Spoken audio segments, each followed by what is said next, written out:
Family friends ಜೊತೆಗೆ ನಿಮಗೆ sunset Sunrise point ಬೇಕು ಅಂತ ಹೇಳಿದ್ರೆ 500 ವರ್ಷಗಳ ಒಂದು ಇತಿಹಾಸ ಇದೆ ಅಂತ ಹೇಳಿದ್ರೆ ನಂಬ್ತೀರಾ ಸ್ನೇಹಿತರೆ?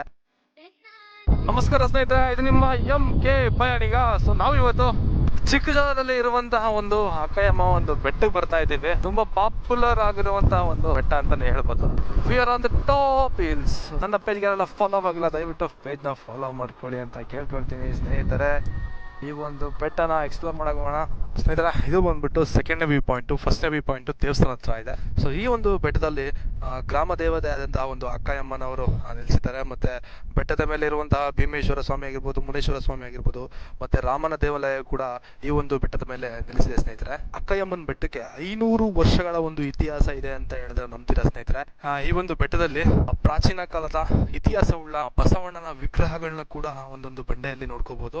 ಹಳೆ ಕಾಲದ ಒಂದು ರಚನೆಗಳಿಗೆ ಈ ಒಂದು ಅಕ್ಕಯಮ್ಮನ ಬೆಟ್ಟದಲ್ಲಿ ಕಾಣ್ಬೋದು ಸ್ನೇಹಿತರೆ. ನಿಮಗೆ ಸನ್ಸೆಟ್ ಸನ್ರೈಸ್ ಪಾಯಿಂಟ್ ಬೇಕು ಅಂತ ಹೇಳಿದ್ರೆ ಬೆಟ್ಟದ ಮೇಲೆ ಕೂಡ ಒಂದು ಬೈಕ್ ತರುವಂತಹ ವ್ಯವಸ್ಥೆ ಇರುತ್ತೆ.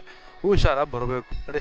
ಬೆಟ್ಟದ ಮೇಲೆ ಇರುವಂತಹ ಒಂದು ಚಿಕ್ಕ ಕೊಳನು ಕೂಡ ಇಲ್ಲಿ ನೋಡ್ಕೋಬಹುದು ನಾವು. ಫ್ಯಾಮಿಲಿ ಫ್ರೆಂಡ್ಸ್ ಜೊತೆಗೆ ವೀಕೆಂಡ್ ಅಲ್ಲಿ ಒಳ್ಳೆ ಒಂದು ಟ್ರಿಪ್ ನ ಆರ್ಗನೈಸ್ ಮಾಡಬೇಕು ಅಂತ ಹೇಳಿದ್ರೆ ಸೊ ಈ ಒಂದು ಪ್ಲೇಸ್ ನ ಕೂಡ ಆಯ್ಕೆ ಮಾಡ್ಬೋದು ಸ್ನೇಹಿತರೆ.